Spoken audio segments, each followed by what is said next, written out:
আল্লাহ পাকের সমস্ত তারিফ ও প্রশংসা যে আল্লাহ পাক আমাদিগকে নামাজের পর কোরআন কারীমের আলোচনা শোনার জন্য তৌফিক দান করেছেন, এখানে বসার তৌফিক দান করেছেন।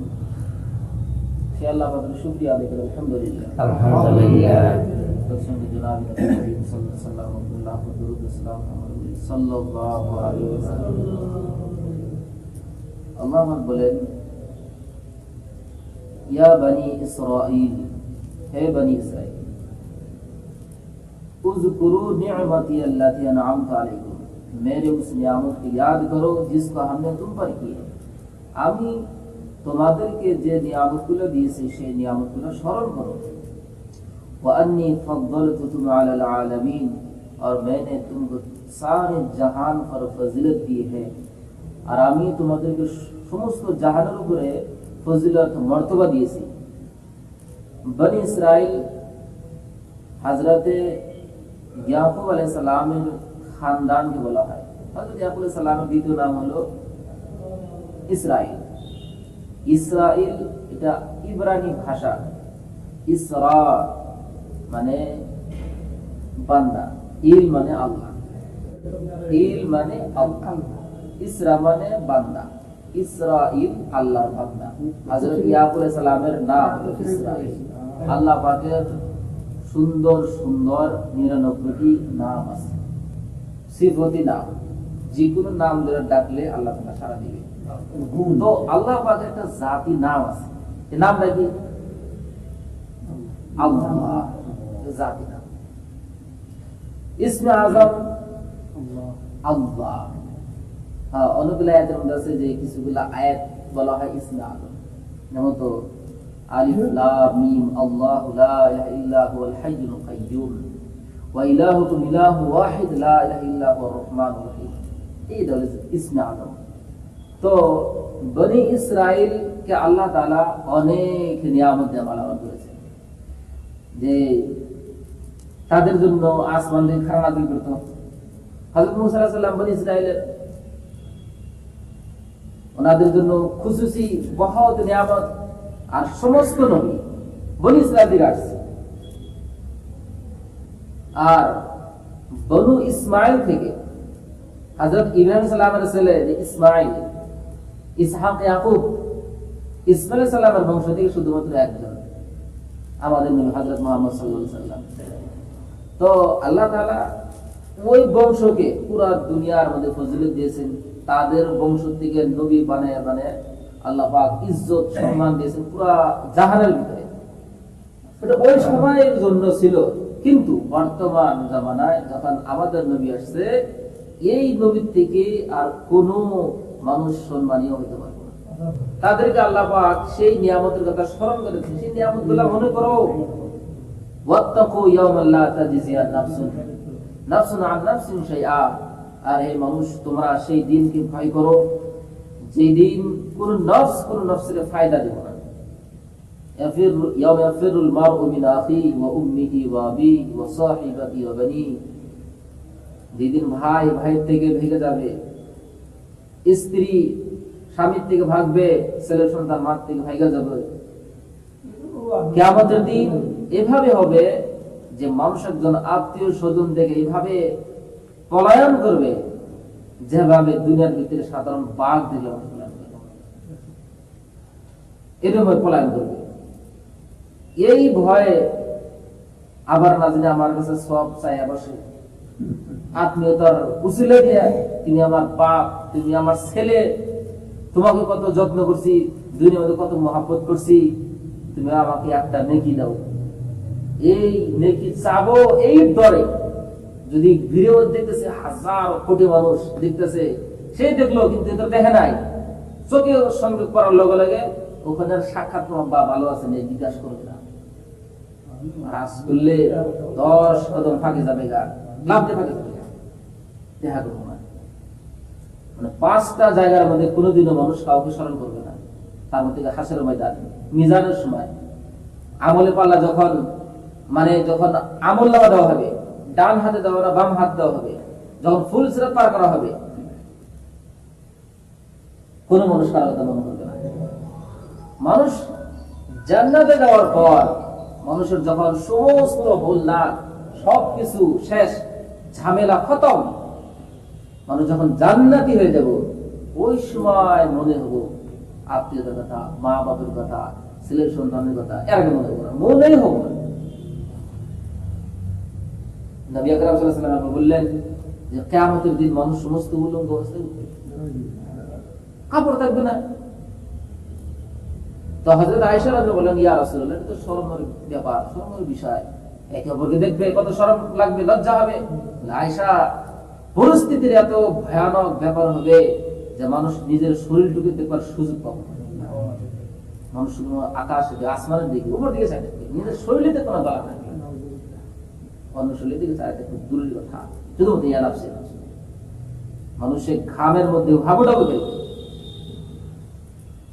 একদিন সময় যদি লাগে, মনে করেন যে সমস্ত হিসাব কবর থেকে নিয়ে একদম ফয়সালা পর্যন্ত, আমল নামা ডাইন হাতে দিয়ে রেজাল্ট শোনানো পর্যন্ত যদি মাত্র একদিনে ক্লিয়ার হয় এই সমস্ত প্রসেস, তাও দুনিয়ার 50,000 বছর লাগে। আখিরাতের একদিন যদি একদিনে শেষ করে দিলে যাবে না, কিন্তু একদিনও হবে না। ওখানে যদি 50,000 বছর লাগে, তাহলে হিসাব করে দুনিয়ার আপনি হিসাব না। এটা তো শুধু কাম, হিসাব নিকাশ শুরু হওয়ার আগে কত হাজার কোটি বছর যাবে, পেরেশানির মধ্যে থাকবে। যেমন অফিসে কোনো কামের জন্য লাইন ধরে থাকে, গরমের মধ্যে, চিবাসির মধ্যে, তাড়াতাড়ি আমার হিসাবটা করো, আমার বিলটা নাও, যে কোনো টাকা আমার জন্য অফিসে যান, আমার বিলটা নাও, আমার বিলটা দিলেই পয়সা যায়, আমার হিসাব নিকাশ হয়ে গেলে পয়সা, সমস্ত হিসাব নিকাশ চক করে যে হিসাবটা হয়ে যায়।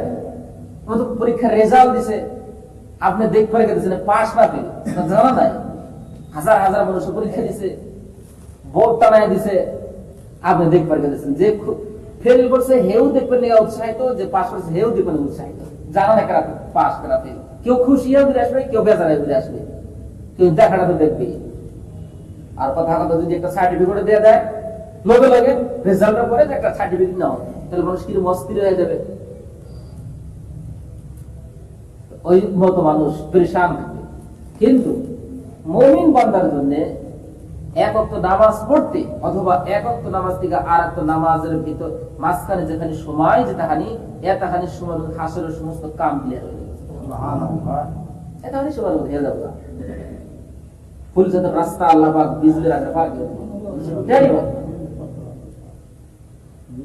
মানুষ জান্নাতে যাবে, মুমিন ব্যক্তি জান্নাতে যাওয়ার পরে বলবে, আল্লাহ তাআলা, আমরা দুনিয়াগত বয়ান শুনছি যে ফুলসের রাস্তা এত লম্বা হবে, এত কঠিন হবে, এত চিকন রাস্তা হবে।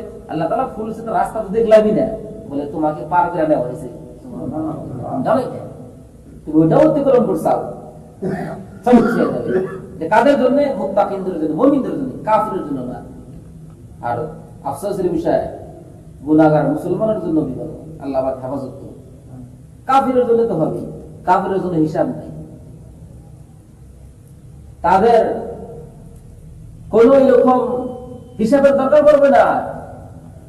একদল মানুষ হবে এরকম, হযরত ইসরাফিল আলাইহিস সালাম সিংহায় ফুঁক দেওয়ার সঙ্গে সঙ্গে মানুষ উঠবে দলে দলে, 3 ভাগে বিভক্ত হয়ে যাবে। মানুষ উঠে 3 ভাগে বিভক্ত, উঠানোর পর আল্লাহ তাআলা এক দলকে বিনা হিসেবে জান্নাত দান করবেন। লুটসাপ করতে যাও সোজা জান্নাতে পদ্ধতি। আর দল থাকবে যে বিনা হিসেবে জাহান্নামে নিক্ষেপ করে দাও, করে সামনে আমল দেখার দরকার নেই, যাও সিধা জাহান্নামে। কাফির, মুশরিক, মুনাফিক, তার ভিতরে একজন যারা মূর্তি বানায়, অর্থাৎ জীব ধারিত বস্তু অঙ্কন করে, তসবির মুসাফিরুন, ফটো বানায়, মানে ফটোতে মূর্তি বা যে কোনো জীবধারী বস্তু আঁকায় বিনা দরকারে, এই ধরনের। আর একদল মানুষের হিসাব হবে, তাদের হিসাব, এই হিসাব যাদের নেওয়া হবে, এদের ভিতরেও আবার মনে করেন যে যাদেরকে হিসাবের জন্য খাড়া করানো হয়েছে, যদি আসলে তো হিসাব নেয় আল্লাহ তাআলা, কও তুমি ওই দিন নামাজটা কেন পড়লা না, এক ওয়াক্ত নামাজের বিষয়ে হিসাব নেই। এক ওয়াক্ত নামাজ কেন পড়লা না? যদি যে কোনো জিন্দেগির সাফহাত, যেগুলা জিন্দেগির কাম করছি সব লিপিবদ্ধ আছে। মা ইয়ালফিযু মিন কাওলিন ইল্লা লাদাইহি রাকীবুন আতীদ, যে সমস্ত কিছু লেখা হয়েছে, সমস্ত লিখে লিখে রেজিস্টার বানাইছে ফেরেশতা কিরামান কাতিবিন ইয়ালামুনা মা তাফআলুন, সব কিছু জানে যা কিছু করা হয়েছে আর লেখে লিপিবদ্ধ করে রাখে। এই জিন্দেগির সাফাতে রেজিস্টার হয়েছে যে মানুষের আমলনামা যদি একটা পৃষ্ঠা গুছায়া যদি বলে তুমি অমুক জায়গায় কামটা কেন করলা, কেন উত্তর দিয়ে দেবো, মানে ভাবে যদি কেন উত্তর দিয়ে বাইসা যাবো কখনো যেন ভাবে না। তার জন্য নবী আকরাম সাল্লাল্লাহু আলাইহি ওয়াসাল্লাম দোয়া করেছেন, আল্লাহুম্মা হাসিবনি হিসাবান ইয়াসিরা, হে আল্লাহ আমার সহজ হিসাব নাও, সহজ হিসাব। হযরত আয়েশা রাদিয়াল্লাহু আনহা বলেন, ইয়া রাসূলুল্লাহ সহজ হিসাবের অর্থ কি? বলে আল্লাহ তাআলা রেজিস্টার দেখবে আর সাহাবাদের পাস, এটা হলো সহজ হিসাব। সহজ হিসাব। আবার যদি জিজ্ঞাসা করে আয়েশা, কাউকে যদি জিজ্ঞাসা করে আল্লাহ তাআলা কোন একটা বিষয় বা হালাক, সে ব্যক্তি হালাক হয়ে যাবো, ধ্বংস হয়ে যাবো, তার ভিতরে তো বিনা হিসেবে যারা যাবে রেজিস্টার দেখবে, কিন্তু আল্লাহ তাআলা জিজ্ঞাসা করেন কোন একটা বিষয়, তাহলে সে ব্যক্তি পাস হবে। তো সেই দিনের কথা আল্লাহ বলেন, ওয়াত্তাকু ইয়াওমান লা তাজজি নাফসুন আন নাফসিন শাইআ ওয়া লা ইয়াকবালু মিনহা আদল, और ना ही किसी का मुआवजा कबूल की जाएगी। দুনিয়ার মধ্যে একজন মানুষ ফেল করলে গেলা ঘুষ দিয়ে পাস করা যায়, পয়সা দিয়ে মেট্রিকের সার্টিফিকেট বাই করা যায়, ভোটও চুরি করা যায়, মন্ত্রীও করা যায়, কথা না নাই, ঘুষ দিলে সবকিছু হয়ে যায়। কোন কিন্তু পাশই করে নাই, তারপরও চাকরি হয়, এরকম মানুষ আছে না নাই, পয়সা দিয়ে ঘুষ দিয়ে। কিয়ামতের দিন কি তুমি ফেরেশতাকে ঘুষ দিবা? ভাই আমি তো নামাজ পড়ি নাই, এই নামাজের যে মার্ক, এই মার্কের দিয়ে এত টাকা দিতেছি, তুমি আমাকে মার্কটি পুরো করে দাও, লা ইউখাযু মিনহা আদল, এটাকে বলে। ভাবতে পারে আমি কিছু দান ফেরত করে ওখানে কিছু দিয়ে ফেলে দেয়া, মানুষের বাঁচার জন্য নিজের ছেলে সন্তানকে দিয়েও যদি গেলে, কুরবানি করেও যদি গেলে বাঁচার চেষ্টা করে, ইচ্ছা করে, অবস্থা ওয়ালা তানফাউহা শাফাআতু ওয়ালা হুম ইনসারুন, আর नहीं सिफारिश फायदा देगी किसी की, কারো সুপারিশ করতে পারবে না। দুনিয়ার মধ্যে যেখানে ঘাটতি, যেখানে ব্যক্তি লস, দোষী, উকিল ওকালতে এগুলো তাকে জিতে দেয়, তাই না? না পয়সা দিয়ে উকিল কেনে, দুনিয়ার যেটা ব্যাপার, কোর্টে আদালতে পয়সা দিয়ে উকিলকে কিনে সুপারিশ করে ম্যাজিস্ট্রেট কাছে, জজের কাছে ওকালতি করে সুপারিশ করে তাকে পাস করে আনে। কিয়ামতের দিন এই সুপারিশ চলবে না, কারো সুপারিশ ফায়দা দিবে না। লা তানফাউহা শাফাআতু ওয়ালা হুম ইনসারুন, और ना उसको मदद की जाएगी। কাফিরদের জন্য কাউকে সহায় করা হবে না। এখানে আল্লাহ তাআলার কিছুগুলো সিফাতের নাম আছে, রহমান এবং আছে রহিম।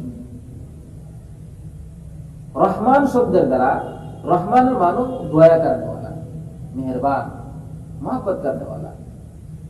তো এই রহমান নামের উসিলা করে, এই গুণের কারণে আল্লাহ পাক পৃথিবীর সমস্ত মানুষকে রিজিক দান করে থাকেন। এই নামের গুণে রহমান, রহমান যে মানে তাকে রিজিক দেয়, যে মানে না তাকে রিজিক দেয়, যে আল্লাহর সাথে যুদ্ধ করবার চায় তাকে রিজিক দেয়, আল্লাহকে অস্বীকার করে তাকে রিজিক দেয়। রহমান নামের গুণ। তিনি এত দয়ালু যে মানুষটা আল্লাহর নাফরমানি করে, আল্লাহর অস্তিত্বকে অস্বীকার করে, তাকেও আল্লাহ তাআলা খিলাফ দেয়। যদি 3 দিন তার না খিলা রাখতো, তুমি আমাকে মানো না, এমন বিমার দেব, 3 দিন তার একটা গলা দিয়ে এক ফোঁটা পানি এবং একটা দানাও যদি না যেতে দেয় আল্লাহ তাআলা,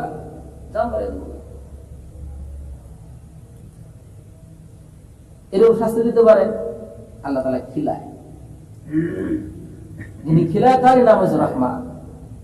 এত নাফরমানি করার পর কিন্তু কিয়ামতের দিন মানুষকে দয়া করবে রহিম নামে দ্বারা। রহিম রহিম শুধুমাত্র এই দয়াটা শুধুমাত্র মুমিন মুসলমানের জন্য হবে, কাফেরের জন্য কোনো দয়া নাই, কোনো দয়া হবে না। তো ইমানের দাম কত? ইমানের দাম, ইমান আল্লাহকে এক বিশ্বাস করা, একত্ববাদ স্বীকার করা, আর নবী সাল্লাল্লাহু আলাইহি সাল্লামকে নবী হিসেবে মেনে নেওয়া, আর দিন ইসলামকে দিন হিসেবে মেনে নেওয়া। রাদিতু বিল্লাহি রাব্বান ওয়া বিল ইসলামি দীনাও ওয়া বি মুহাম্মাদিন নাবিয়্যা। এই দোয়াটা কবরের মধ্যে তিনটা প্রশ্ন হবে, মান রাব্বুকা, মা দীনুকা, মান নবিয়ুকা, মা তাকুলু ফি হাযার রাজুল, इस आदमी के बारे में तुम क्या कहते थे, কি বলতাম? হয় হুজুর সাল্লাল্লাহু আলাইহি সাল্লামের কায়া তার শূন্যতে ধরবে, দেখো এই মানুষটা চিনো নাকি, অথবা তার কবর থেকে নিয়ে হুজুর রওজা পর্যন্ত দরওয়াজা খুলে দেবে, বলবে দেখো তো এই মানুষটা চিনো নাকি, যারা মুমিন ব্যক্তি হলো হাদা নবিয়ুনা মুহাম্মদ সাল্লাল্লাহু আলাইহি ওয়াসাল্লাম, এটা আমাদের নবী।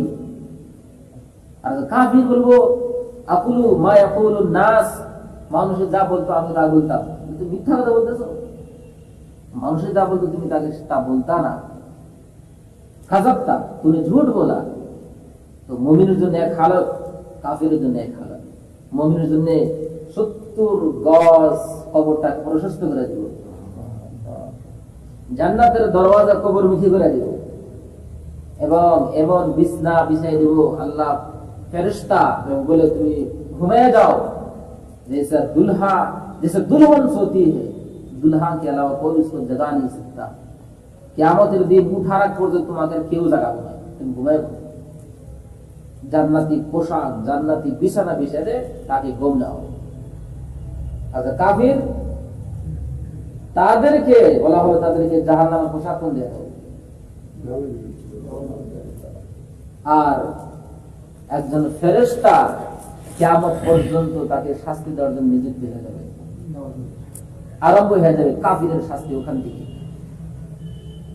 যারা এত অহংকারী, যারা নিজেকে এত বড় এত বড়ত্ব করে চলে দুনিয়ার ভিতরে, আর মুসলমানের দাম দেয় না। আছে না আমাদের জামানায়, প্রত্যেক জামানায় ফেরাউন আছে, এই জামানায় ফেরাউন আছে, অরিজিনাল ফেরাউন, চেলা ফেরাউন।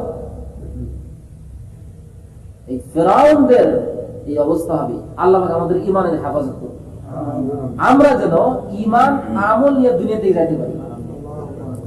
যেহেতু আমরা গ্যারান্টি দিতে পারবো না, শয়তান পিছনে লাগানো আছে, আল্লাহ না করুক কোন হালত হয়ে যাবে, আমরা ওদের জন্য হেদায়েতের দোয়া করি,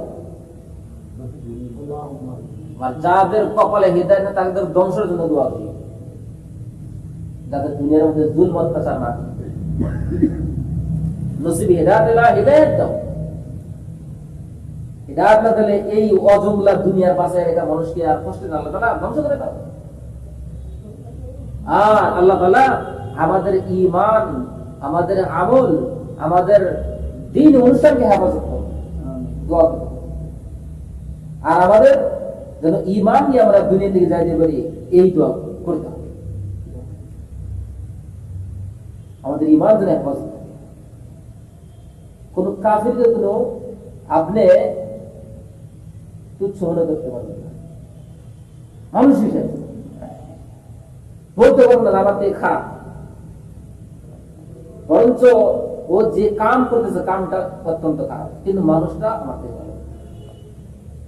মানুষ হইতে পারে এমন সময় আসবে 1 মিনিটের মধ্যে কালেমা পড়া ইমান হয়ে যায় আপনার থেকে 100 গুণ ভালো হয়ে যাবে 1 মিনিটের মধ্যে। তাহলে আপনি মানুষকে কেন তুচ্ছ মনে করবেন? আমার আপনার কি হাইসিয়ত আছে? ফাইনাল নাই, অমুসলিম মানুষ এমন ইমান পাক্কা ইমান হয়ে যায় 1 মিনিটের ব্যাপার। কেননা সে যদি কলমা পড়ে তাহলে আমার থেকে ভালো। কেন বলে সে কলমা পড়ার সঙ্গে তার পিছনের সমস্ত গুনাহ আল্লাহ মাফ করে দিয়েছে। আর আমার তো গুনাহ ভরা, ওইটাকে নাকি করছি। তাহলে একজন কাফির এবং মুশরিককে যদি তুচ্ছ মনে না করা যায়, তাহলে একজন মুসলমান কি ভাবে তুচ্ছ মনে করবেন? বলতে পারে তার এমন একটা কোনো কাম আল্লাহ তাআলা পছন্দ করে, যার জন্য তার মর্তবা আসমান পর্যন্ত। আমি আপনি জানি না, লেবাস দেখলে হবে না, শুধুমাত্র টাকা পয়সা দেখলে হবে না, মুসলমানকে আপনি কখনো তুচ্ছ নজর দেখতে পারবেন না, যে জামাতে করুক না। সে তো মুসলমান, ভাবতে বাবা থেকে বলো, শত গুণে বলো। তো এই চিন্তাধারা আমাদের মধ্যে থাকতে হবে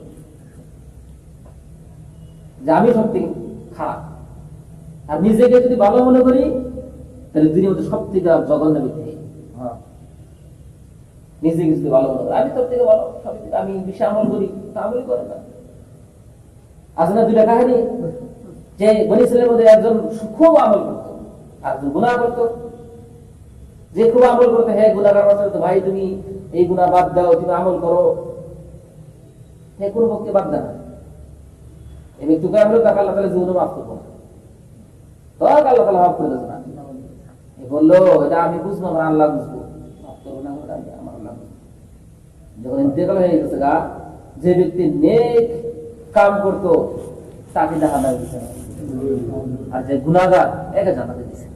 কারণ তাকে জিজ্ঞাসা করছে, তুমি যে বললা যে আল্লাহ তাআলা তোমাকে মাফ করবে, তুমি কি জানো তুমি মাফ করবে না? তোমাকে এই অধিকার কে দিছে? এটা করতে নেই।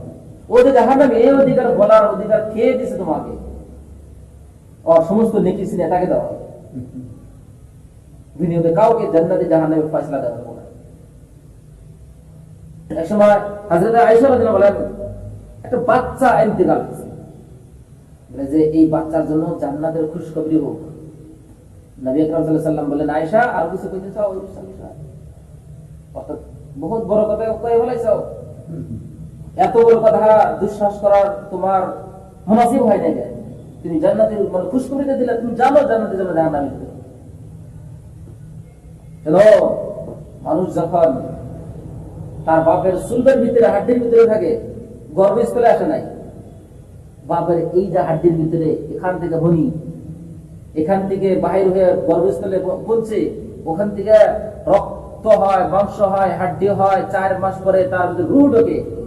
এই প্রসেস হওয়ার পর কিন্তু যখন এখানে থেকে, এখানে থাকতে মানুষটার, সে ব্যক্তি জান্নাতে যাবে না জাহান্নামে যাবে লেখা হয়ে যায়।